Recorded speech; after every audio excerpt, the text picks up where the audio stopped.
Hi hello friends, welcome to the G K smart circle YouTube channel. ಈಗ ನಾವು October 28, 2025ನೇ ಸಾಲಿನ ಪ್ರಮುಖ ಪ್ರಚಲಿತ ಘಟನೆಗಳನ್ನು ಕುರಿತು ಚರ್ಚೆ ಮಾಡೋಣ. ನಿಮಗೆಲ್ಲ ಗೊತ್ತಿರಲಿ, ಪ್ರತಿದಿನ ನಾನು ಕನ್ನಡದ ಪ್ರಜಾವಾಣಿ ಸೇರಿದಂತೆ ಕನ್ನಡದ ಇತರ ಎಲ್ಲ ನ್ಯೂಸ್ ಪೇಪರ್ಗಳು, ಇಂಗ್ಲೀಷ್ನ ದಿ ಹಿಂದೂ ಮತ್ತು ಇಂಗ್ಲೀಷ್ನ ಇತರ ಎಲ್ಲ ನ್ಯೂಸ್ ಪೇಪರ್ಗಳ ಜೊತೆಗೆ ಕೇಂದ್ರ ಸರ್ಕಾರ ಪ್ರತಿದಿನ ಅಪ್ಡೇಟ್ ಮಾಡತಕ್ಕಂಥ PIB ನ್ಯೂಸ್ ಪೇಪರ್ಗಳ ಪ್ರಮುಖ ಪ್ರಚಲಿತ ಘಟನೆಗಳನ್ನು ನಿಮ್ಮ ಮುಂದೆ ತರ್ತಾ ಇರ್ತೇನೆ. ಹಾಗಾದರೆ ಇವತ್ತಿನ ಕ್ವಶ್ಚನ್ ನಂಬರ್ 1 ಏನಿದೆ ಅಂತ ನೋಡೋಣ ಬನ್ನಿ. ಗಮನಿಸಿ. 1ನೇ ಕ್ವಶನ್, 2025ನೇ ಸಾಲಿನ ಪ್ರತಿಷ್ಠಿತ ಸಿಯೇಟ್ ಪುರುಷರ ವರ್ಷದ ಟೆಸ್ಟ್ ಬ್ಯಾಟರ್ ಪ್ರಶಸ್ತಿಯನ್ನು ಕೆಳಗಿನ ಯಾರು ಪಡೆದಿದ್ದಾರೆ? ಸರಿಯಾಗಿರತಕ್ಕಂಥ ಉತ್ತರ ಆಪ್ಷನ್ ನಂಬರ್ 2 ಗಮನಿಸಿ, ಹ್ಯಾರಿ ಬ್ರೋಕ್. ಓಕೆ, ಸರಿಯಾಗಿರತಕ್ಕಂಥ ಉತ್ತರ. ಸೊ ಸಂಪೂರ್ಣ ಪಟ್ಟಿಯನ್ನು ಕುರಿತು ನೋಡೋಣ. ಇದು ತುಂಬಾ ಇಂಪಾರ್ಟೆಂಟ್ ಆಗುತ್ತೆ ಎಕ್ಸಾಮಿಗೆ. ಗಮನಿಸಿ, ಈ ಒಂದು ಮಾಹಿತಿಯನ್ನು ಕನ್ನಡದ ನ್ಯೂಸ್ ಪೇಪರಲ್ಲಿ ಕೊಟ್ಟಿದ್ದರು. ಸಿಯೇಟ್ ಎಂಬುದು ಒಂದು ಟೈರ್ ಕಂಪನಿ. ನಿಮಗೆ ಗೊತ್ತಿರಬೇಕು ಸಿಯೇಟ್ ಟೈರು. ಓಕೆ, ಇದು ಭಾರತದಲ್ಲಿ ಅತಿ ಹೆಚ್ಚು ಸೇಲ್ ಆಗ್ತಕ್ಕಂಥ ಒಂದು ಟೈರ್ ಆಗಿದೆ.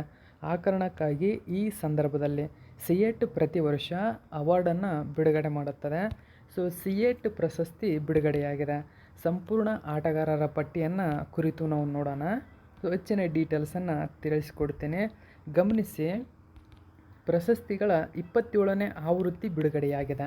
ನೋಡಿ, ಈ ವರ್ಷ ಬಿಡುಗಡೆಯಾಗಿರತಕ್ಕಂಥ ಪ್ರಶಸ್ತಿಗಳ ಒಂದು ಆವೃತ್ತಿ ಯಾವುದು ಅಂತ ಕೇಳಿದರೆ 27ನೇ ಆವೃತ್ತಿಯಾಗಿದೆ. ಹಾಗಾದರೆ ಸಿಯೇಟ್ ಅವಾರ್ಡ್ಸ್ನ ಸಂಪೂರ್ಣ ಪಟ್ಟಿಯನ್ನು ನಾವು ನೋಡೋಣ. 1ನೇದಾಗಿ ಗಮನಿಸಿ, ಸಿಯೇಟ್ ವರ್ಷದ ದೇಶೀಯ ಕ್ರಿಕೆಟಿಗ ಹರ್ಷ ದುಬೈರವರಿಗೆ ನೀಡಿ ಗೌರವಿಸಲಾಗಿದೆ. ಸಿಯೇಟ್ ಪುರುಷರ ಟೆಸ್ಟ್ ವರ್ಷದ ಬ್ಯಾಟ್ಸ್ಮನ್ ಹ್ಯಾರಿ ಬ್ರೋಕ್. ವರ್ಷದ ಸಿಯೇಟ್ ಟೆಸ್ಟ್ ಬೌಲರ್ ಯಾರು ಅಂತ ಕೇಳಿದ್ರೆ ಪ್ರಭಾತ್ ಜಯಸೂರ್ಯ. ನೋಡಿ, ಟೆಸ್ಟ್ ಬೌಲರ್ ಇವರು. ಜೊತೆಗೆ ವರ್ಷದ ಉದಯೋನ್ಮುಖ ಯುವ ಆಟಗಾರ ಯಾರು ಅಂತ ಕೇಳಿದ್ರೆ ಹಗ್ರೀಶ್ ರಘುವಂಶಿರವರು. ಸಿಯೇಟ್ ವರ್ಷದ ಮಹಿಳಾ ಅಂತಾರಾಷ್ಟ್ರೀಯ ಬೌಲರ್ ಯಾರು ಅಂದರೆ ದೀಪ್ತಿ ಶರ್ಮಾ. ಇನ್ನು ಸಿಯೇಟ್ ವರ್ಷದ ಮಹಿಳಾ ಅಂತಾರಾಷ್ಟ್ರೀಯ ಬ್ಯಾಟ್ಸ್ಮನ್ ಪ್ರಶಸ್ತಿಯನ್ನು ಸ್ಮೃತಿ ಮಂದನ ಅವರಿಗೆ ನೀಡಿ ಗೌರವಿಸಲಾಗಿದೆ. ಇದರ ಜೊತೆಗೆ ಸಿಯೇಟ್ ಜೀವಮಾನದ ಸಾಧನೆ ಪ್ರಶಸ್ತಿಯನ್ನು BS ಚಂದ್ರಶೇಖರ್ ಅವರಿಗೆ ನೀಡಿ ಗೌರವಿಸಲಾಗಿದೆ. ಸಿಯೇಟ್ ವರ್ಷದ ಪುರುಷರ ಏಕದಿನ ಬೌಲರ್ ಪ್ರಶಸ್ತಿಯನ್ನು ಮ್ಯಾಟ್ ಹೆನ್ರಿ ಅವರಿಗೆ ನೀಡಿ ಗೌರವಿಸಲಾಗಿದೆ. ಇನ್ನು ಸಿಯೇಟ್ ಪುರುಷರ ಏಕದಿನ ವರ್ಷದ ಬ್ಯಾಟ್ಸ್ಮನ್ ಪ್ರಶಸ್ತಿ ನೋಡಿ ಕೇನ್ ವಿಲಿಯಮ್ಸನ್ ರವರಿಗೆ ನೀಡಿ ಗೌರವಿಸಲಾಗಿರತಕ್ಕಂಥದ್ದು. ಇದರ ಜೊತೆಗೆ ಸಿಯೇಟ್ 2025ರಲ್ಲಿ ಭಾರತೀಯ ಆಟಗಾರನಿಂದ ಅತಿ ಹೆಚ್ಚು ರನ್ ಗಳಿಸಿದ್ದಕ್ಕಾಗಿ ಸ್ಮರಣಿಕೆ ಶ್ರೇಯಸ್ ಅಯ್ಯರ್ ಅವರಿಗೆ ನೀಡಿ ಗೌರವಿಸಲಾಗಿರತಕ್ಕಂಥದ್ದು. ಇನ್ನು ಸಿಯೇಟ್ ಪುರುಷರ T20 ಇಂಟರ್ನ್ಯಾಷನಲ್ ವರ್ಷದ ಬ್ಯಾಟ್ಸ್ಮನ್ ಸಂಜು ಸ್ಯಾಮ್ಸನ್ ಅವರಿಗೆ ನೀಡಲಾಗಿದೆ. ಇನ್ನು ಸಿಯೇಟ್ ಪುರುಷರ T20 ಇಂಟರ್ನ್ಯಾಷನಲ್ ವರ್ಷದ ಬೌಲರ್ ವರುಣ್ ಚಕ್ರವರ್ತಿರವರಿಗೆ ನೀಡಲಾಗಿದೆ. ಇನ್ನು ಸಿಯೇಟ್ ಪುರುಷರ ವರ್ಷದ ಅಂತಾರಾಷ್ಟ್ರೀಯ ಕ್ರಿಕೆಟಿಗ ಪ್ರಶಸ್ತಿಯನ್ನು ಜೋ ರೂಟ್ ರವರಿಗೆ ನೀಡಲಾಗಿದೆ. ಇನ್ನು ಸಿಯೇಟ್ ಜೀವಮಾನ ಸಾಧನಾ ಪ್ರಶಸ್ತಿಯನ್ನು ಬ್ರಿಯಾನ್ ಲಾರಾರವರಿಗೆ ನೀಡಿ ಗೌರವಿಸಲಾಗಿರತಕ್ಕಂಥದ್ದು. ಸೊ ಇಷ್ಟು ಸಿಯೇಟ್ ಕ್ರಿಕೆಟ್ಗಾಗಿ ಬಿಡುಗಡೆ ಮಾಡಿರ್ತಕ್ಕಂಥ ಅತ್ಯಂತ ಪ್ರಮುಖ ಪ್ರಶಸ್ತಿಗಳ ಪಟ್ಟಿಯಾಗಿತ್ತು. ಈಗ ನಾವು 2ನೇ ಕ್ವಶನ್ ಏನಿದೆ ಅಂತ ನೋಡೋಣ ಬನ್ನಿ. ಗಮನಿಸಿ, 2ನೇ ಕ್ವಶನ್ನು, ಇತ್ತೀಚೆಗೆ ಕೆಳಗಿನ ಯಾವ ಸಂಸ್ಥೆಯು AI ಚಾಲಿತ ಸಹಾಯಕವಾದ, ನೋಡಿ AI ಪವರ್ಡ್ ಅಂತ ಕರೀತವೆ. ಸೊ ಇದೊಂದು ಅಸಿಸ್ಟೆಂಟಾಗಿ ಕೆಲಸ ಮಾಡುವಂತಹ UPI ಎಲ್ಪನ್ನು ಯಾವ ಸಂಸ್ಥೆ ಪ್ರಾರಂಭಿಸಿದೆ? ಸರಿಯಾಗಿರತಕ್ಕಂಥ ಉತ್ತರ NPCI. ನೋಡಿ, UPI ಮುಖ್ಯವಾಗಿ UPI ನಾವು ಫೋನ್ನಿಂದ ಅಂದರೆ ಹಲವಾರು ವಸ್ತುಗಳನ್ನು ಖರೀದಿ ಮಾಡೋದಾಗಿರ್ಬೋದು, ಮನಿಯನ್ನು ಟ್ರಾನ್ಸಾಕ್ಷನ್ ಮಾಡಲಿಕ್ಕೆ ಉಪಯೋಗವಾಗಿರತಕ್ಕಂಥದ್ದು. ಸೊ ಈ UPI ಇನ್ನೂ ಸರಾಗವಾಗಿ ಯಾರಿಗಾದರೂ ಗೊತ್ತಾಗಲಿಲ್ಲ ಅಂದರೆ ಹೆಚ್ಚಿನ ಸಹಾಯಕ್ಕಾಗಿ UPI ಹೆಲ್ಪ್ ಎಂಬ ಪ್ರಮುಖ ಉಪಕ್ರಮವನ್ನು NPCI ಜಾರಿಗೆ ತಂದಿರತಕ್ಕಂಥದ್ದು. ಹಾಗಾದರೆ NPCI ಇದನ್ನು ಯಾವುದಕ್ಕಾಗಿ ಜಾರಿಗೆ ತಂದಿದೆ ಅಂತ ಕೇಳಿದರೆ ಮುಖ್ಯವಾಗಿ ಹಣಕಾಸಿನಲ್ಲಿ ಏನಾದರೂ ತೊಂದರೆ ಉಂಟಾದರೆ ಮತ್ತು UPI ಮೂಲಕ ಏನಾದರೂ ತೊಂದರೆ ಎದುರಾದರೆ ನೀವು ಆರ್ಟಿಫಿಷಿಯಲ್ ಇಂಟೆಲಿಜೆನ್ಸ್ ಇಲ್ಲಿ ಕೆಲಸ ಮಾಡುತ್ತೆ. ಅದು ಏನು ಮಾಡುತ್ತೆ ಅಂದರೆ ನಿಮಗೇನಾದರೂ ತೊಂದರೆ ಆದರೆ ಡೈರೆಕ್ಟಾಗಿ ಅಲ್ಲಿ AI ಪವರ್ಡ್ ಅಸಿಸ್ಟೆಂಟ್ ಇರುತ್ತೆ, ಅದರ ಮೂಲಕ ನೀವು ಸಂಪರ್ಕ ಮಾಡಬಹುದು. ಅದು ನಿಮ್ಮ ಎಲ್ಲ ಕ್ವಶ್ಚನ್ಗಳಿಗೆ ಆನ್ಸರನ್ನು ಡೈರೆಕ್ಟಾಗಿ ಕೊಡ್ತಾ ಹೋಗುತ್ತೆ. ಸೊ ಇಷ್ಟು ಮುಂದುವರೆದಂತಹ ಒಂದು ಯು ಪಿ ಐ ಹೆಲ್ಪ್ ಎಂಬತಕ್ಕಂಥ ಆರ್ಟಿಫಿಷಿಯಲ್ ಇಂಟೆಲಿಜೆನ್ಸ್ ಆಧಾರಿತ ಅಸಿಸ್ಟೆಂಟ್ ನಿಮ್ಮ ಮುಂದೆ ಬರಲಿದ್ದಾರೆ. ಸೊ ಇದು ಕೂಡ ನೆನಪಿರಲಿ. ಎರಡನೇ ಕ್ವಶನ್ಗೆ ಉತ್ತರ ಇದು ನೋಡಿ. ಯು ಪಿ ಐ ಯೂಸರ್ಸ್ ಏನಿದ್ದಾರೆ ಇವರು ಎ ಐ ಅಸಿಸ್ಟೆಂಟನ್ನು ಪಡೆಯಲಿದ್ದಾರೆ ನೋಡಿ. Get A I assistants. So ಆ ಕಾರಣಕ್ಕಾಗಿ ಇದನ್ನು NPCI ಲಾಂಚ್ ಮಾಡಿದೆ. ಅದರ ಹೆಸರೇನು ಯು ಪಿ ಐ ಹೆಲ್ಪ್ ಅಂತ. ಸೊ ಏನಕ್ಕಾಗಿ? ಫಾರ್ ಯೂಸರ್ ನೋಡಿ, ಕ್ವಾರೀಸ್ ಅಂತ ಕರೀತಾರೆ. ಕ್ವಾರೀಸ್ ಅಂದರೆ ನೀ ಎಂಕ್ವೈರಿ ಮಾಡಬಹುದು. ಸೊ ಕಂಪ್ಲೇಂಟ್ಸ್ಗಳನ್ನು ಮಾಡ್ಬೋದು, ಪೇಮೆಂಟ್ ಟ್ರ್ಯಾಕಿಂಗನ್ನು ನೀವು ತಿಳಿಬಹುದು ನೋಡಿ. 3 ರೀತಿಯ ಹೆಲ್ಪಲ್ಲಿ ಮಾಹಿತಿ ಇದೆ. ನೀವು ಕ್ವಶನನ್ನು ಕೇಳ್ಬೋದು, ಅದರಲ್ಲಿ ಮೂಲಕ ನೀವು ಯು ಪಿ ಐನೇ ಕಂಪ್ಲೇಂಟ್ ಮಾಡಬಹುದು. ಪೇಮೆಂಟ್ ಎಷ್ಟು ಟ್ರ್ಯಾಕಲ್ಲಿದೆ ಅಂದರೆ ರಿಸೀವ್ ಆಗಿರತಕ್ಕಂಥದ್ದು, ಅಂದರೆ ಡೆಬಿಟ್ ಆಗಿರತಕ್ಕಂಥದ್ದು, ಕ್ರೆಡಿಟ್ ಆಗಿರತಕ್ಕಂಥದ್ದು. ಸೊ ನೀವು ಟ್ರಾನ್ಸಾಕ್ಷನ್ ಹಿಸ್ಟ್ರಿ ಕೂಡ ಇಲ್ಲಿ ಟ್ರ್ಯಾಕ್ ಮಾಡಬಹುದಾಗಿದೆ. ಸೊ ಇಷ್ಟು ಮುಂದುವರೆದಂತಹ ಹೆಲ್ಪ್ ಇದೀಗ ನಿಮ್ಮ ಮುಂದೆ ಬರಲಿದೆ. ಆ ಕಾರಣಕ್ಕಾಗಿ ಇದು ಕೂಡ ಇಂಪಾರ್ಟೆಂಟ್ ಆಗುತ್ತೆ, ನೆನಪಿರಬೇಕು. ಓಕೆ ನೋಡಿ, ಇಲ್ಲಿದೆ ಬಳಕೆದಾರರಿಗೆ ಪ್ರಶ್ನೆಯೊಂದಿಗೆ ಸಹಾಯ ಮಾಡುತ್ತದೆ, ಪಾವತಿ ಆದೇಶಗಳನ್ನು ನಿರ್ವಹಿಸುತ್ತದೆ, ಯು ಪಿ ಐ ಪಾವತಿಗಳಿಗೆ ಸಂಬಂಧಿಸಿದ ಕುಂದುಕೊರತೆಗಳನ್ನು ಇದು ಪರಿಹರಿಸುತ್ತದೆ. ಓಕೆ, ನೆಕ್ಸ್ಟು ಮೂರನೇ ಕ್ವಶನ್ ಏನಿದೆ ಅಂತ ನೋಡೋಣ ಬನ್ನಿ. ಗಮನಿಸಿ, 2022-23ನೇ ಸಾಲಿನ ಭಾರತದ ರಾಷ್ಟ್ರಪತಿಗಳು ಎಷ್ಟು ಮೈ ಭಾರತ್ ರಾಷ್ಟ್ರೀಯ ಸೇವಾ ಯೋಜನೆ ನೋಡಿ NSS ಅಂತ ಕರೀತಾರೆ, ಅಂದರೆ ನ್ಯಾಷನಲ್ ಸರ್ವಿಸ್ ಸ್ಕೀಮ್ ಅಂತ ಕರೀತಾರೆ. NS ಅವಾರ್ಡ್ಸ್ನನ್ನು ನೋಡಿ, ಅವಾರ್ಡ್ಗಳನ್ನು ಪ್ರದಾನ ಮಾಡಿದರು. ಎಷ್ಟು ಅಂತ ಕೇಳಿದರೆ 40 ನೋಡಿ. 40 ಪ್ರಶಸ್ತಿಗಳು ಅಂದರೆ ಡೈರೆಕ್ಟಾಗಿ ಟೋಟಲ್ ಈ ಕ್ವಶನ್ ಏನು ಗಮನಿಸಿ. My Bharat national service scheme awards ಬಿಡುಗಡೆಯಾಗಿದೆ.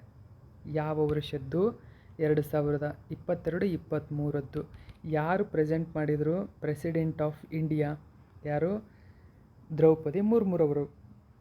ಓಕೆ, ಸೊ ಇವರು ಪ್ರೆಸೆಂಟ್ ಮಾಡಿದರು ಅಂದರೆ ಬಿಡುಗಡೆ ಮಾಡಿದರು. ಸೊ ಇಲ್ಲಿ ಎಷ್ಟು ಪ್ರಶಸ್ತಿಗಳನ್ನು ಬಿಡುಗಡೆ ಮಾಡಿದರು ಅಂತ ಕೇಳ್ತಾರೆ.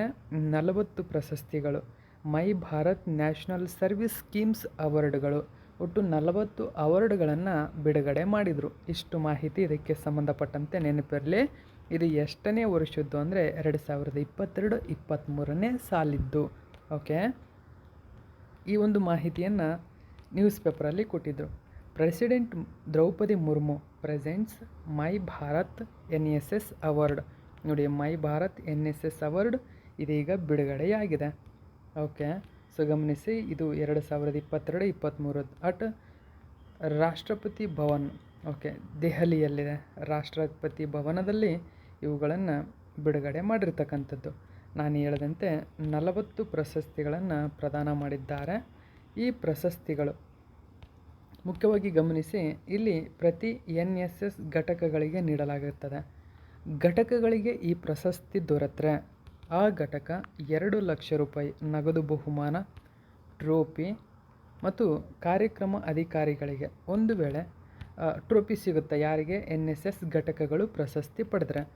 ಒಂದು ವೇಳೆ ಪ್ರತಿ ನೋಡಿ ಕಾರ್ಯಕ್ರಮ ಅಧಿಕಾರಿಗಳಿಗೆ ಪ್ರಶಸ್ತಿ ಕೊಟ್ಟರೆ, ಓಕೆ, ಕಾರ್ಯಕ್ರಮ ಅಧಿಕಾರಿಗೆ ದೊರೆತರೆ ಅಧಿಕಾರಿಗೆ 1.5 ಲಕ್ಷ ರೂಪಾಯಿ ನಗದು ಬಹುಮಾನ, ಪ್ರಮಾಣ ಪತ್ರ, ಬೆಳ್ಳಿ ಪದಕ ಲಭಿಸಲಿದೆ.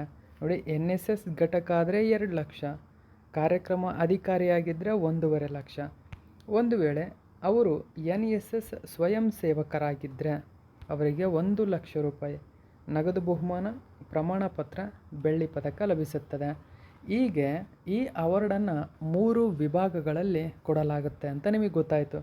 ಯಾವುದು? NSS ಘಟಕ, ಕಾರ್ಯಕ್ರಮ ಅಧಿಕಾರಿ, ಜೊತೆಗೆ NSS ಸ್ವಯಂ ಸೇವಕರು. ಇವರೆಲ್ಲ ಸೇರಿ ಒಟ್ಟು 40 ಪ್ರಶಸ್ತಿಗಳನ್ನು ಬಿಡುಗಡೆ ಮಾಡಲಾಗಿತ್ತು, ನೆನಪಿಟ್ಕೋಬೇಕು. ನೆಕ್ಸ್ಟ್ 4ನೇ ಕ್ವಶನ್ ನೋಡೋಣ. ಗಮನಿಸಿ, ರಾಷ್ಟ್ರೀಯ ಏಕತಾ ದಿನ ಅಂದರೆ ರಾಷ್ಟ್ರೀಯ ಏಕತಾ ದಿವಸ್, ಈ ದಿನವನ್ನು ಪ್ರತಿ ವರ್ಷ ಯಾವ ದಿನದಂದು ಆಚರಣೆ ಮಾಡಲಾಗುತ್ತದೆ? ಸರಿಯಾದಂಥ ಉತ್ತರ ಅಕ್ಟೋಬರ್ 31. ಆಪ್ಷನ್ ನಂಬರ್ 4 ಸರಿಯಾಗಿದೆ. ಹೆಚ್ಚಿನ ಡೀಟೇಲ್ಸನ್ನು ನಾವು ನೋಡೋಣ. ಸೊ PIB ನ್ಯೂಸ್ ಪೇಪರಲ್ಲಿ ಈ ಒಂದು ಮಾಹಿತಿ ಕೊಟ್ಟಿದ್ದರು. PIBಯ ಯಾವುದೇ ಮಾಹಿತಿ ಆಗಿದ್ದರೂ ಎಕ್ಸಾಮ್ಗೆ ತುಂಬಾ ಇಂಪಾರ್ಟೆಂಟ್ ಆಗುತ್ತೆ. ಹೆಚ್ಚಿನ ಡೀಟೇಲ್ಸನ್ನು ತಿಳ್ಕೊಳ್ಳೋಣ. ಗಮನಿಸಿ, ಅಕ್ಟೋಬರ್ 31ರಂದು ಗುಜರಾತ್ನ ನರ್ಮದಾ ಕಣಿವೆಯಲ್ಲಿರುವ ಏಕತಾ ಪ್ರತಿಮೆಯಲ್ಲೇ ಪ್ರಧಾನಿ ನರೇಂದ್ರ ಮೋದಿಯವರು ರಾಷ್ಟ್ರೀಯ ಏಕತಾ ದಿನಾಚರಣೆಯ ನೇತೃತ್ವವನ್ನು ವಹಿಸಿದ್ದಾರೆ. ಪ್ರತಿ ವರ್ಷ ಅಕ್ಟೋಬರ್ 31ರಂದು ರಾಷ್ಟ್ರೀಯ ಏಕತಾ ದಿನವನ್ನಾಗಿ ಆಚರಣೆ ಮಾಡಲಾಗುತ್ತದೆ. ಇದು ಭಾರತದ ಮೊಟ್ಟಮೊದಲ ಉಪ ಪ್ರಧಾನಮಂತ್ರಿ ಮತ್ತು ಗೃಹ ಸಚಿವರಾಗಿರ್ತಕ್ಕಂಥ ಸರ್ದಾರ್ ವಲ್ಲಭಾಯಿ ಪಟೇಲ್ ಅವರ ಜನ್ಮ ವಾರ್ಷಿಕೋತ್ಸವವನ್ನು ಸೂಚನೆ ಮಾಡುತ್ತದೆ. ಈ ದಿನವನ್ನು ಭಾರತ ಸರ್ಕಾರ 2014ರಿಂದ ಆಚರಣೆ ಮಾಡ್ತಾ ಬರ್ತಾ ಇದೆ. ಸರ್ದಾರ್ ವಲ್ಲಭಾಯಿ ಪಟೇಲ್ ಅವರು ಭಾರತದ ಉಕ್ಕಿನ ಮನುಷ್ಯ ಎಂಬ ಬಿರುದಿಗೆ ಪಾತ್ರವಾಗಿದ್ದರು. ಪಟೇಲ್ರವರು ಭಾರತದ ರಾಜಪ್ರಭುತ್ವದ ರಾಜ್ಯಗಳನ್ನು ಒಗ್ಗೂಡಿಸುವಲ್ಲಿ ಪ್ರಮುಖ ಪಾತ್ರವನ್ನು ವಹಿಸಿದ್ದರು. ಸರಿಸುಮಾರು ಇಡೀ ಭಾರತ 1947ರ ಸಮಯದಲ್ಲಿ, ಅಂದರೆ ಸ್ವತಂತ್ರದ ಸಮಯದಲ್ಲಿ 552 ದೇಶೀಯ ಸಂಸ್ಥಾನಗಳಿಂದ ಕೂಡಿತ್ತು. 552 ದೇಶೀಯ ಸಂಸ್ಥಾನಗಳಿಂದ ಆ ಎಲ್ಲ ದೇಶೀಯ ಸಂಸ್ಥಾನಗಳನ್ನು ಒಗ್ಗೂಡಿಸಿ ಭಾರತ ಒಂದೇ ಏಕೀಕರಣವನ್ನಾಗಿ ರೂಪಿಸ್ತಾರೆ. ಈ ಕಾರಣಕ್ಕಾಗಿಯೇ ಅವರನ್ನು ಭಾರತದ ಉಕ್ಕಿನ ಮನುಷ್ಯ ಅಂತ ಕರೀತಾರೆ. ಸೊ ಈ ಬಿರುದು ಬಾರ್ಡೋಲಿ ಎಂಬತಕ್ಕಂಥ ಸತ್ಯಾಗ್ರಹದಲ್ಲಿ ಅವರು ರೈತರಿಗೆ ಕೊಡಿಸಿದಂತಹ ಒಂದು ನ್ಯಾಯಕ್ಕಾಗಿ ಈ ಬಿರುದು ದೊರೆಯುತ್ತದೆ. ಸರ್ದಾರ್ ಎಂಬ ಬಿರುದನ್ನು ಅದೇ ಸಂದರ್ಭದಲ್ಲಿ ಗಾಂಧೀಜಿಯವರು ಇವರಿಗೆ ಕೊಡುತ್ತಾರೆ. ಇಷ್ಟು ಮಾಹಿತಿ ಇದಕ್ಕೆ ಸಂಬಂಧಪಟ್ಟಂತೆ ನೆನಪಿರಬೇಕು. ನೆಕ್ಸ್ಟ್ 5ನೇ ಕ್ವಶನ್ ನೋಡಿ. ಭಾರತೀಯ ಮೂಲದ ಇತಿಹಾಸಕಾರರಾದ ಸುನಿಲ್ ಅಮೃತ್ ಅವರಿಗೆ 2025ರ ಬ್ರಿಟಿಷ್ ಅಕಾಡೆಮಿ ಪುಸ್ತಕ ಪ್ರಶಸ್ತಿ ಲಭಿಸಿದೆ. ನೋಡಿ, 2025 ಬ್ರಿಟಿಷ್ ಅಕಾಡೆಮಿ ಬುಕ್ ಪ್ರೈಸ್ ಅಂತ ಕರೀತಾರೆ. ಈ ಪ್ರಶಸ್ತಿಯನ್ನು ಅವರ ಯಾವ ಕೃತಿಗಾಗಿ ನೀಡಲಾಗಿದೆ? ನೋಡಿ, ಇವರು ಒಂದು ಪ್ರತಿಷ್ಠಿತ ಕೃತಿಯನ್ನು ಬರೆದಿದ್ದಾರೆ. ಈ ಪ್ರತಿಷ್ಠಿತ ಕೃತಿಗಾಗಿ ಬ್ರಿಟಿಷ್ ಅಕಾಡೆಮಿ ಪುಸ್ತಕ ಪ್ರಶಸ್ತಿ ಪ್ರತಿ ವರ್ಷ ಒಬ್ಬರಿಗೆ ಮಾತ್ರ ಈ ಪ್ರಶಸ್ತಿಯನ್ನು ಇಡೀ ಎಂಟೈರ್ ಬ್ರಿಟಿಷ್ ದೇಶ ನೀಡುತ್ತದೆ. ಸೊ ಈ ವರ್ಷ ಈ ಪ್ರಶಸ್ತಿ ಸುನಿಲ್ ಅಮೃತ್ ಎಂಬ ಭಾರತೀಯ ಮೂಲದ ವ್ಯಕ್ತಿಗೆ ದೊರೆತಿರ್ತಕ್ಕಂಥದ್ದು. ಹಾಗಾದರೆ ಯಾಕೆ ಅವರಿಗೆ ಈ ಪ್ರಶಸ್ತಿ ನೀಡಲಾಗಿದೆ? ಸೊ ಇವರು ಅತ್ಯದ್ಭುತವಾದ ಒಂದು ಪುಸ್ತಕವನ್ನು ಬರೆದಿದ್ದಾರೆ. ಆಪ್ಷನ್ ನಂಬರ್ 2 ಗಮನಿಸಿ. The burning earth, an environmental history of the last 500 years. ನೋಡಿ, ಲಾಸ್ಟ್ 500 ಅಂದರೆ 500 ವರ್ಷಗಳ ಹಿಂದೆ ಈ ಭಾರತದ ಇತಿಹಾಸವನ್ನು ಮತ್ತು ಜಾಗತಿಕವಾಗಿ ಭೂಮಿಯ ಮತ್ತು ಪರಿಸರದ ಕಾಳಜಿ ಹೇಗಿತ್ತು ಎಂಬುದನ್ನು ಸಂಪೂರ್ಣವಾಗಿ ವಿವರಿಸ್ತಕ್ಕಂಥ ಒಂದು ಅತ್ಯದ್ಭುತವಾಗಿರತಕ್ಕಂಥ ಪುಸ್ತಕ. ಆ ಪುಸ್ತಕದಕ್ಕಾಗಿ ಈ ಪ್ರಶಸ್ತಿ ಲಭಿಸಿದೆ.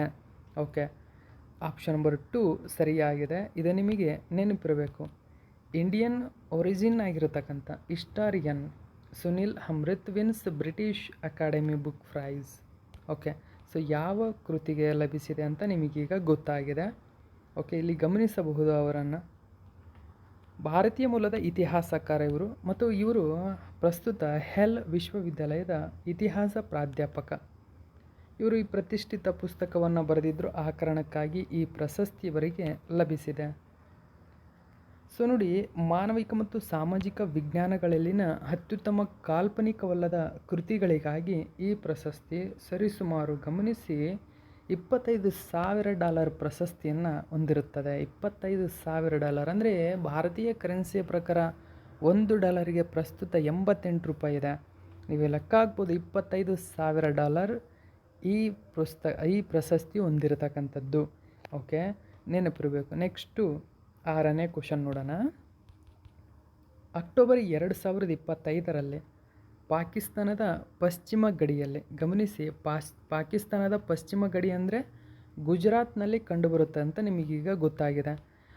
ಈ ಗಡಿಯಲ್ಲೇ ಭಾರತ ಪ್ರಾರಂಭಿಸಿದ ವಾರ್ಷಿಕ ತ್ರಿಸೇವಾ ಯುದ್ಧ ವ್ಯಾಯಾಮದ ಹೆಸರೇನು? ನೋಡಿ, ಟ್ರೈ ಸರ್ವಿಸ್ ಕಾಂಬ್ಯಾಟ್ ಎಕ್ಸಸೈಸ್ ಅಂತ ಕರೀತಾರೆ. ಸೊ ಇದರ ಹೆಸರೇನು ಅಂತ ಕೇಳಿದ್ರೆ ಆಪ್ಷನ್ ನಂಬರ್ 3 ತ್ರಿಶೂಲ್ ವ್ಯಾಯಾಮ. ಹಾಗಾದರೆ ತ್ರಿಶೂಲ್ ನೋಡಿ, ಈ ತ್ರಿಶೂಲ್ ವ್ಯಾಯಾಮ ಮುಖ್ಯವಾಗಿ ಇದೊಂದು ತ್ರಿಸೇವಾ ಯುದ್ಧ ವ್ಯಾಯಾಮವಾಗಿದೆ. ನೋಡಿ, ತ್ರೈ ಸರ್ವಿಸ್ ಕಾಂಬ್ಯಾಟ್ ಎಕ್ಸಸೈಸ್. ಓಕೆ, ಹಾಗಾದರೆ ಇದನ್ನು ಎಲ್ಲಿ ನಡೆಸಲಾಗಿತ್ತು? ಪಶ್ಚಿಮ ಗಡಿ ಅಂದರೆ ಯಾವುದು? ಗುಜರಾತ್ನ ಕಚ್. ಓಕೆ, ಸರ್ಕ್ರಿಕ್ ಅಂತ ಕರೀತಾರೆ ಇದನ್ನು. ಸೊ ಗುಜರಾತ್ನ ಕಚ್ನಲ್ಲಿದೆ ಇದು. ಓಕೆ, ಸೊ ಈ ಪಶ್ಚಿಮ ಗಡಿಯಲ್ಲಿ, ಪಾಕಿಸ್ತಾನದ ಪಶ್ಚಿಮ ಗಡಿಯಲ್ಲಿ ಈ ವ್ಯಾಯಾಮವನ್ನು ನಡೆಸಲಾಯಿತು. ಸೊ ನಾವು ಏನೇ ಕ್ವಶನ್ ಓದಬೇಕಾದ್ರೂ ಹಂಗೆ ಮೈಂಡಲ್ಲಿ ಬಂದುಬಿಡಬೇಕು. ಪಶ್ಚಿಮ ಗಡಿ ಅಂದರೆ ಎಲ್ಲಿ, ಯಾವಾಗ. ಓಕೆ, ಇವೆಲ್ಲವೂ ಕೂಡ ನೆನಪಿರಬೇಕು ನಿಮಗೆ. ಇಂಡಿಯಾ ಲಾಂಚ್ ಮಾಡಿತು ತ್ರಿಶೂಲ್ 2025. ಓಕೆ, ಸೊ ತ್ರಿಶೂಲ್ 2025 ಯಾವುದಕ್ಕಾಗಿ ಇದೆ ಅಂತಕ್ಕಂಥದ್ದು ಕೂಡ ನೆನಪಿರಬೇಕು. ನೋಡಿ, ಇದನ್ನು ವಾರ್ಷಿಕ ತ್ರಿಶೂಲ್ 2025 ಪ್ರಾರಂಭಗೊಂಡಿದೆ. ಇದು ಮುಖ್ಯವಾಗಿ ತ್ರಿಸೇವಾ ಅಂತ ಕರೀತಾರೆ. ತ್ರಿಸೇವಾ ಅಂದರೆ ಸೇನಾಪಡೆ, ನೌಕಾಪಡೆ, ವಾಯುಪಡೆ ಈ ಮೂರನ್ನು ಒಳಗೊಂಡಿರುತ್ತದೆ. ಆ ಕಾರಣಕ್ಕಾಗಿ ಇದನ್ನು ತ್ರಿಸೇವಾ ಎಕ್ಸಸೈಸ್ ಅಂತ ಕರೀತಾರೆ. ಅಂದರೆ ಮೂರೂ ಪಡೆಗಳು ಸೇರಿಕೊಂಡು ನಡೆಸಿರ್ತಕ್ಕಂಥ ಒಂದು ವ್ಯಾಯಾಮ ಇದು. ಮತ್ತು ಇದು ಗುಜರಾತ್ನ ಸರ್ಕ್ರೀಕ್ ಬಳಿ ಪಾಕಿಸ್ತಾನದ ಮಿಲಿಟರಿ ಜಮಾವಣೆಯ ಬಗ್ಗೆ ರಕ್ಷಣಾ ಸಚಿವ ರಾಜನಾಥ್ ಸಿಂಗ್ ಅವರ ಎಚ್ಚರಿಕೆಯನ್ನು ಇದು ಅನುಸರಿಸುತ್ತದೆ. ಇನ್ನು ನಾವು 7ನೇ ಕ್ವಶನ್ ಏನಿದೆ ಅಂತ ನೋಡೋಣ ಬನ್ನಿ. ಗಮನಿಸಿ, ಭಾರತದ ಮೊಟ್ಟ ಮೊದಲ ನೈಜ ಸಮಯದ ಪ್ರವಾಹ ಮುನ್ಸೂಚನಾ ವ್ಯವಸ್ಥೆ. ನೋಡಿ, ಗಮನಿಸಿ, India's first real time flood forecasting system ಅಂತ ಕರೀತಾರೆ. ಓಕೆ, ಇದನ್ನು ಯಾವ ಸ್ಥಳದಲ್ಲಿ ಪ್ರಾರಂಭಿಸಲಾಗಿದೆ? ಆನ್ಸರ್ ನೋಡಿ, ಇದರ ಬಗ್ಗೆ ತಿಳ್ಕೊಳ್ಳೋಣ. ಸರಿಯಾಗಿರ್ತಕ್ಕಂಥ ಉತ್ತರ ಚೆನ್ನೈ. ಸೊ ಅಲ್ಲಿ ಗಮನಿಸಬಹುದು ನೀವು, ನೈಜ ಸಮಯದ ಪ್ರವಾಹ ಮುನ್ಸೂಚನಾ ವ್ಯವಸ್ಥೆ. ನೈಜ ಸಮಯ ಅಂದರೆ ಈಗ ಪ್ರವಾಹ ಬರ್ತಾ ಇದೆ, ಇಲ್ಲಾಂದರೆ ಯಾವುದಾದ್ರೂ ಒಂದು ಚಂಡಮಾರುತದಿಂದ ಅತಿ ದೊಡ್ಡ ಫ್ಲಡ್ ಆಗ್ತಾಯಿದೆ, ಅಂದರೆ ಚಂಡಮಾರುತದಿಂದ ಫ್ಲಡ್ ಆಗ್ತಾಯಿದೆ, ಅದರ ವಿವರವನ್ನು ಆನ್ ಟೈಮ್ ಜನರಿಗೆ ಸಲ್ಲಿಸಬೇಕು. ಸೊ ಈ ತರಹದ ಒಂದು ವ್ಯವಸ್ಥೆ ಚೆನ್ನೈನಲ್ಲಿ ಜಾರಿಗೆ ಬಂದಿರತಕ್ಕಂಥದ್ದು. ಇದು ಮೋಸ್ಟ್ ಇಂಪಾರ್ಟೆಂಟ್ ಆಗುತ್ತೆ. ಇದು ರಿಯಲ್ ಟೈಮ್ ಫ್ಲಡ್ ಫಾರ್ಕಾಸ್ಟಿಂಗನ್ನು ನಮಗೆ ತಲುಪಿಸುತ್ತದೆ. ಆನ್ ಟೈಮ್ ನೀವು ಆ ಆ್ಯಪ್ನ ಮೂಲಕ ಈಗ ಇಲ್ಲೇ ಇದೆ, ಇಷ್ಟು ಟೈಮಿಗೆ ಇಲ್ಲಿಗೆ ಬರುತ್ತೆ ಅಂತ ನೀವು ತಿಳ್ಕೋಬಹುದು. ದ ಹಿಂದೂ ನ್ಯೂಸ್ ಪೇಪರಲ್ಲಿ ಈ ಒಂದು ಮಾಹಿತಿಯನ್ನು ಕೊಟ್ಟಿದ್ದರು. ಓಕೆ, ಸೊ ಹೆಚ್ಚಿನ ಡೀಟೇಲ್ಸನ್ನು ನಾವು ತಿಳ್ಕೊಳ್ಳೋಣ. ನೋಡಿ, ನಗರ ವಿಪತ್ತು ನಿರ್ವಹಣೆಯನ್ನು ಬಲಪಡಿಸುವತ್ತ ಒಂದು ಪ್ರಮುಖ ಹೆಜ್ಜೆಯಾಗಿ ಚೆನ್ನೈ ಏನಿದೆ, ನೈಜ ಸಮಯದ ಪ್ರವಾಹ ಮುನ್ಸೂಚನೆ ಮತ್ತು ಪ್ರಾದೇಶಿಕ ನಿರ್ಧಾರ ಬೆಂಬಲ ವ್ಯವಸ್ಥೆಯನ್ನು ಅಂದರೆ RTFF ಆ್ಯಂಡ್ SDSS ಸಂಪೂರ್ಣವಾಗಿ ಕಾರ್ಯಗತಗೊಳಿಸಿದ ಮೊಟ್ಟಮೊದಲ ಭಾರತೀಯ ನಗರ ಎಂಬ ಹೆಗ್ಗಳಿಕೆಗೆ ಪಾತ್ರವಾಗಿದೆ. ಅಕ್ಟೋಬರ್ 2025ರಿಂದ ಕಾರ್ಯನಿರ್ವಹಿಸುತ್ತಿರುವ ಈ ವ್ಯವಸ್ಥೆಯು ನಗರ ಪ್ರವಾಹಗಳನ್ನು ಊಹಿಸಲು, ನಿರ್ವಹಿಸಲು ಮತ್ತು ಪ್ರತಿಕ್ರಿಯಿಸಲು ಸಹಾಯಕವಾಗಿದೆ.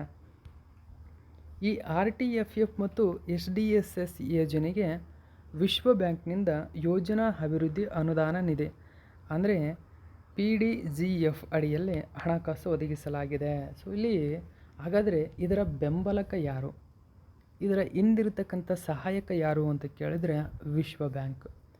ಇದು ತುಂಬಾ ಇಂಪಾರ್ಟೆಂಟ್ ಆಗುತ್ತೆ. ವಿಶ್ವ ಬ್ಯಾಂಕ್ನ ಬೆಂಬಲದೊಂದಿಗೆ ಚೆನ್ನೈ ನಗರ ಈ ಪ್ರಮುಖ ಯೋಜನೆಯನ್ನು ಅಥವಾ ಸಿಸ್ಟಮನ್ನು ಲಾಂಚ್ ಮಾಡಿರ್ತಕ್ಕಂಥದ್ದು.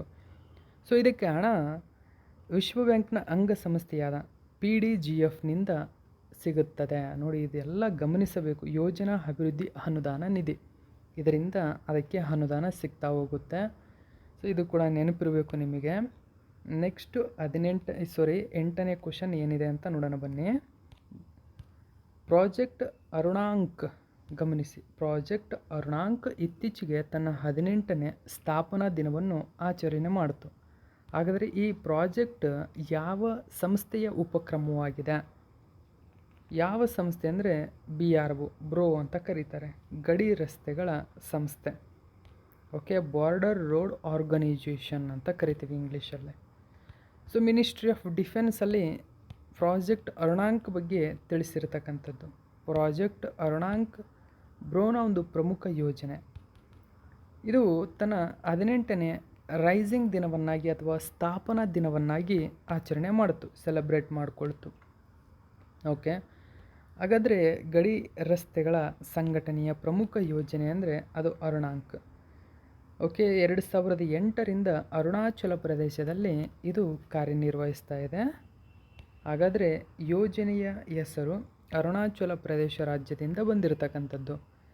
ಸಶಸ್ತ್ರ ಪಡೆಗಳ ಕಾರ್ಯಾಚರಣೆಯ ಅವಶ್ಯಕತೆಗಳನ್ನು ಪೂರೈಸುವಾಗ ದೂರದ ಕಣಿವೆಗಳು ಮತ್ತು ಮುಂಭಾಗದ ಪ್ರದೇಶಗಳಿಗೆ ಪ್ರಮುಖ ಸಂಪರ್ಕವನ್ನು ಒದಗಿಸುವುದು ಇದರ ಉದ್ದೇಶವಾಗಿದೆ. ಓಕೆ, ನೆಕ್ಸ್ಟ್ 8ನೇ ಕ್ವಶನ್ ನೋಡೋಣ. ಸೊ ಇಂಪಾರ್ಟೆಂಟ್ ಆಗುತ್ತೆ ಈ ಒಂದು ಕ್ವಶನ್, ನಿಮಗೆ ನೆನಪಿರಬೇಕು. ಇತ್ತೀಚೆಗೆ ಪ್ರಧಾನಮಂತ್ರಿ ನರೇಂದ್ರ ಮೋದಿರವರು ಕೆಳಗಿನ ಯಾವ ವರ್ಷವನ್ನು ಆಸಿಯನ್ ಭಾರತ ಸಾಗರ ಸಹಕಾರ ವರ್ಷವೆಂದು ಘೋಷಣೆ ಮಾಡಿದರು? ಗಮನಿಸಿ, year of ASEAN India ocean corporation. ಸರಿಯಾದಂಥ ಉತ್ತರ ಆಪ್ಷನ್ ನಂಬರ್ 2, 2026. ಆಪ್ಷನಲ್ಲಿ ನಿಮಗೆ ಹೆಂಗೆ ಬೇಕಾದರೂ ಕೇಳ್ಬೋದು. 2025ರಿಂದ 26 ಅಥವಾ 2025ರಿಂದ 30, 2025 ಏನು ಬೇಕಾದ್ರೂ ಕೇಳಬಹುದು. 2026ನೇ ವರ್ಷವನ್ನು ನರೇಂದ್ರ ಮೋದಿಯವರು ಡಿಕ್ಲೇರ್ ಮಾಡಿದರು. ಏನಂತ? Year of ASEAN Indian ocean corporation ಅಂತ ಘೋಷಣೆ ಮಾಡಿದರು. ಈ ಒಂದು ಮಾಹಿತಿಯನ್ನು ಕನ್ನಡದ ನ್ಯೂಸ್ ಪೇಪರಲ್ಲಿ ಕೊಟ್ಟಿದ್ದರು. ಭಾರತ ಆಸಿಯನ್ ಸಹಕಾರ ಬಂಧ ವಿಜಯವಾಣಿ ನ್ಯೂಸ್ ಪೇಪರಲ್ಲಿ ಈ ಒಂದು ಮಾಹಿತಿಯನ್ನು ಕೊಟ್ಟಿದ್ದರು. ನೋಡಿ, 21ನೇ ಶತಮಾನವು ಭಾರತ ಹಾಗೂ ಆಸಿಯನ್ ದೇಶಗಳದು ಎಂದು ಪ್ರಧಾನಿ ನರೇಂದ್ರ ಮೋದಿಯವರು ಹೇಳಿದ್ದಾರೆ. ಕೌಲಾಲಂಪುರದಲ್ಲಿ ಆರಂಭಗೊಂಡಿದೆ ಆಸಿಯನ್ ಶೃಂಗಸಭೆ. ಓಕೆ, ಆಸಿಯನ್ ಶೃಂಗಸಭೆಯಲ್ಲಿ ಮುಖ್ಯವಾಗಿ ಆಸಿಯನ್ ಶೃಂಗಸಭೆಯ ಬಗ್ಗೆ ನಿನ್ನೆಯ ಕರೆಂಟ್ ಅಫೇರ್ಸಲ್ಲಿ ಸಂಪೂರ್ಣ ಮಾಹಿತಿಯನ್ನು ಕೊಟ್ಟಿದ್ದೀನಿ, ಎಲ್ಲಿ ನಡೀತಾ ಇದೆ ಅಂತ. ಹಾಗಾದರೆ ಈ ವರ್ಷದ 2025ನೇ ಸಾಲಿನ 47ನೇ ಆವೃತ್ತಿಯ ಆಸಿಯನ್ ಶೃಂಗಸಭೆ ಆತಿಥ್ಯ ವಹಿಸಿರುವ ದೇಶ ಯಾವುದು ಅಂತ ಕೇಳಿದ್ರೆ ಕೌಲಾಲಂಪುರದಲ್ಲಿ ನಡೀತಾ ಇದೆ. ಮಲೇಷ್ಯಾ ದೇಶದಲ್ಲಿ ಕಂಡುಬರುತ್ತೆ. ಅದು ಮಲೇಷ್ಯಾದ ಕೌಲಾಲಂಪುರದಲ್ಲಿ ಆತಿಥ್ಯ ವಹಿಸಿರುವ ದೇಶ ಮಲೇಷ್ಯಾದಲ್ಲಿ ಎಲ್ಲಿ ನಡೀತಾ ಇದೆ? ಅದರ ರಾಜಧಾನಿಯಾದ ಕೌಲಾಲಂಪುರದಲ್ಲಿ ಅಂತ ನೆನಪಿರಬೇಕು ನಿಮಗೆ. ಓಕೆ, ಸೊ ವರ್ಚುವಲ್ ಆಗಿ ಮೋದಿರವರು ಇಲ್ಲಿ ಭಾಗವಹಿಸಿದ್ದರು. ವರ್ಚುವಲ್ ಅಂತ ಅಂದರೆ ಟಿವಿಯ ಮೂಲಕ. ಓಕೆ, ಮೋದಿಯ ಭಾರತದ ಪರವಾಗಿ ಇಲ್ಲಿ ಭಾಗವಹಿಸಿದ್ದಂಥವ್ರು ಯಾರು? ಇವರು. ಓಕೆ, ಯಾರು ಇವರು? ವಿದೇಶಾಂಗ ಸಚಿವರಾಗಿರತಕ್ಕಂಥ ಎಸ್ ಜೈಶಂಕರ್. ನೋಡಿ, ಗಮನಿಸಬೇಕು. ಹಾಗಾದರೆ ಮೋದಿರವರು ಇಲ್ಲಿ ವರ್ಚುವಲ್ ಆಗಿ ಭಾಗವಹಿಸಿದರೆ ಅಧಿಕೃತವಾಗಿ ಭಾರತದ ಪರವಾಗಿ ಆಸಿಯನ್ ಶೃಂಗಸಭೆಗೆ ಭಾಗವಹಿಸಿದಂಥವರು ವಿದೇಶಾಂಗ ಸಚಿವರಾಗಿರತಕ್ಕಂಥ ಎಸ್ ಜೈಶಂಕರ್. ಇದು ನೆನಪಿರಬೇಕು. ಇದೇ ಸಂದರ್ಭದಲ್ಲೇ ಗಮನಿಸಿ, 2026 ನಾವು ಆಸಿಯನ್ ಭಾರತ ಸಾಗರ ಸಹಕಾರ ವರ್ಷವೆಂದು ಘೋಷಣೆ ಮಾಡಿದ್ದೇವೆ ಎಂದು ಮಾಹಿತಿಯನ್ನು ತಿಳಿಸಿದ್ದಾರೆ. ಸೊ ಇದು ಶಿಕ್ಷಣ, ಪ್ರವಾಸೋದ್ಯಮ, ವಿಜ್ಞಾನ ಮತ್ತು ತಂತ್ರಜ್ಞಾನ, ಆರೋಗ್ಯ, ಹಸಿರು ಇಂಧನ, ಸೈಬರ್ ಭದ್ರತೆ ಇತ್ಯಾದಿ ರಂಗಗಳಲ್ಲಿ ದ್ವಿಪಕ್ಷೀಯ ಸಹಕಾರವನ್ನು ಬಲವಾಗಿ ಪ್ರವರ್ತಿಸುತ್ತದೆ ಎಂದು ಪ್ರಧಾನಿ ನರೇಂದ್ರ ಮೋದಿಯವರು ಇಲ್ಲಿ ಮಾಹಿತಿಯನ್ನು ತಿಳಿಸಿದ್ದಾರೆ. ಸೊ ಈ ನ್ಯೂಸ್ ಪೇಪರಲ್ಲಿ ಇಷ್ಟು ಮಾಹಿತಿ ನಿಮಗೆ ನೆನಪಿರಬೇಕು. ಇದು ತುಂಬಾ ಇಂಪಾರ್ಟೆಂಟ್ ಆಗುತ್ತೆ ಈ ಒಂದು ಮಾಹಿತಿ. ಓಕೆ, ಸೊ ಆ ಪೇಪರಲ್ಲಿದ್ದಂತೆ ಎಲ್ಲ ಮಾಹಿತಿಯನ್ನು ಅಲ್ಲಿ ಕೊಟ್ಟಿದ್ದೇನೆ. ಓಕೆ, ಎಲ್ಲೆಲ್ಲೆಲ್ಲ ನಡೆದಿದೆ, ಯಾರ್ಯಾರು ಅಂದರೆ ಯಾವ ಭಾಗವಹಿಸಿದಂಥವ್ರು ಯಾರು, ಎಲ್ಲ ಡೀಟೇಲ್ಸ್ ನೆನಪಿರಬೇಕು. ನೆಕ್ಸ್ಟ್ 9ನೇ ಕ್ವಶನ್ ನೋಡೋಣ ಸ್ನೇಹಿತರೆ. ಗಮನಿಸಿ, ವಿಶ್ವದ ಮೊಟ್ಟ ಮೊದಲ ಪರಮಾಣು ಇಂಧನ ಚಾಲಿತ ಕ್ಷಿಪಣಿ. ನೋಡಿ, ವಿಶ್ವದ ಮೊಟ್ಟ ಮೊದಲ ಅಂದರೆ world first nuclear powered missile. Okay, ಇದು ಪಾಯಿಂಟ್ ಇಂಪಾರ್ಟೆಂಟ್ ಆಗುತ್ತೆ. ನ್ಯೂಕ್ಲಿಯರ್ ಪವರ್ಡ್ ಮಿಸೈಲ್ ಆಗಿರತಕ್ಕಂಥ ಬುರವೆಸ್ತೆನಿಕ್ ಅನ್ನು ಕೆಳಗಿನ ಯಾವ ದೇಶ ಯಶಸ್ವಿಯಾಗಿ ಪರೀಕ್ಷೆ ಮಾಡಿದೆ?